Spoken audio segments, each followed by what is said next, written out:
You have to see the vision. You're seeing your projection. You're seeing your business plan. You're seeing your proposals. Those are all things that you set up for unbelievers. They say, show me a track record. Show me a bottom line. God says, I'm dealing with skylines, not bottom lines. Bottom line is what they call reality. Skylines is what I call reality. It's where you lift up your head and believe God's going to overturn this thing. This thing is going to happen.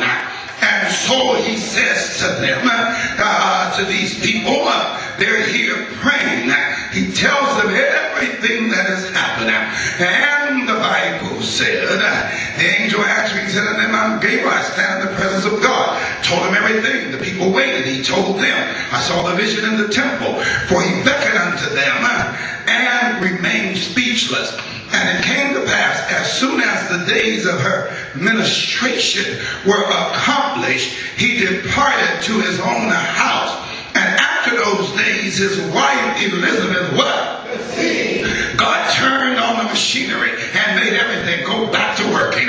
He's a mighty God. I'm trying to get somebody here to see God can turn this thing around. I don't care what you're in right now. It doesn't matter. Somebody said, I'm past that. That's already happened. I had my opportunity. I lost it. I had this business opportunity. I lost that. I wish I could do that over again. Stop wishing and ask God to send it back around. And I dare you, just get up and turn around. And when you turn around, it'll happen to you again. Oh, give God some praise in this place.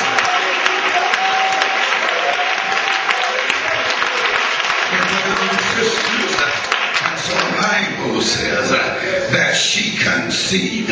Now, ladies and gentlemen, that gives us the background on him.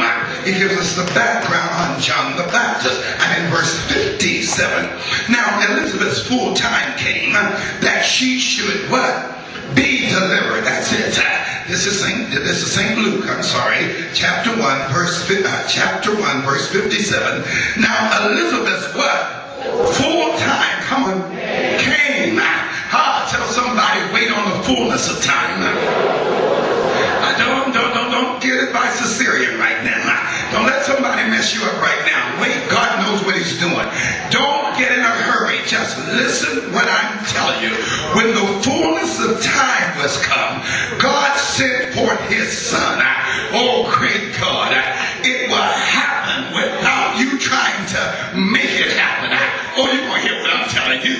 This thing that you have been believing God for will happen. I don't care how long you've been praying over your child. I don't care how bad he or she has gotten. It will happen. But where you messing up, you trying to get them to change. But the power is in your prayer. It's in what you believe. You got to have faith and believe that I am over my child's condition. I am over them laying me off from work. You got to perceive that the God that you're serving will not be relegated to the things you are experiencing. You have to understand that what I perceive, God can turn this thing around. God can step up in here. Oh, give God a hand praise in here.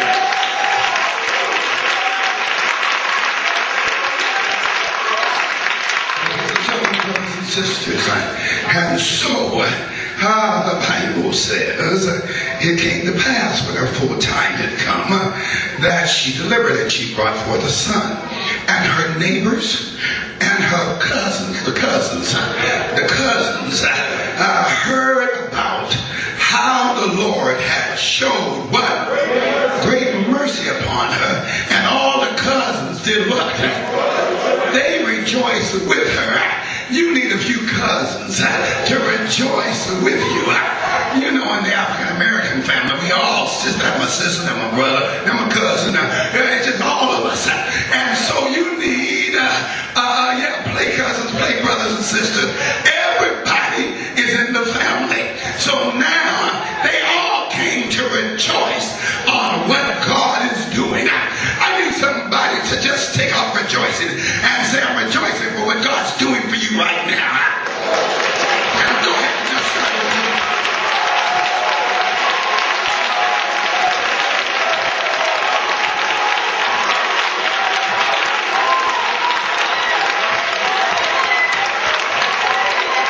You have to rejoice because they can't see it, but let the cousins rejoice. You have to rejoice because they don't feel it. Let the cousins rejoice.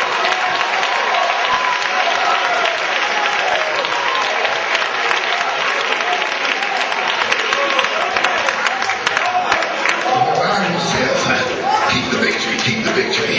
Glory, Gary, I told him keep the victory. Glory there.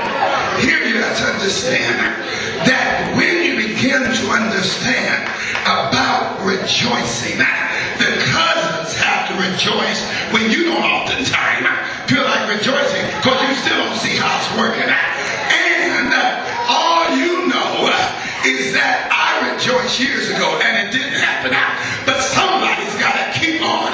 Said every time I turn around, every time he keeps on making a way.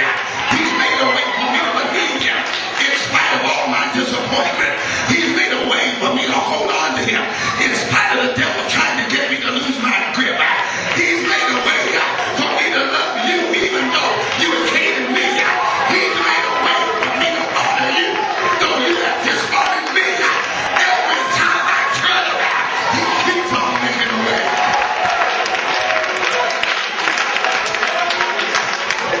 Brothers and sisters, ladies and gentlemen, the Bible says that after this happened, his mother answered and said, not so.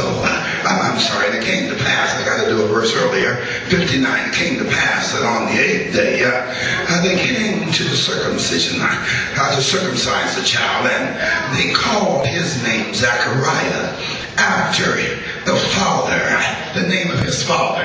Now the cousins did this, they're going too far. Now the cousin's going to name your child now that's too far. They're going to call what the whole future going to be. If I were you, now this is what I would do. And they named the child's destiny. And all that speaking in tongues. And then they say, wait one moment. No. And so the book says here that his mother answered and said, not so. That's verse 60. But he shall be called John, because that's what God had told them. And they said unto her, there is none of thy kindred that is called by that name. We're used to naming children after that has preceded them. Be very careful. People said reality is he's going to be like one of us, the cousins. She said, oh, no.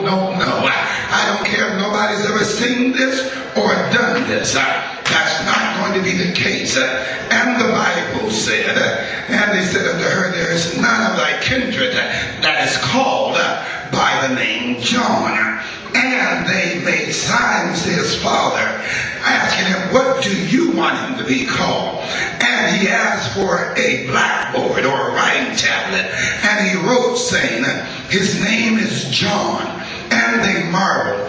And his mouth, was open. Come on. Immediately, as soon as he agreed with God, and his tongue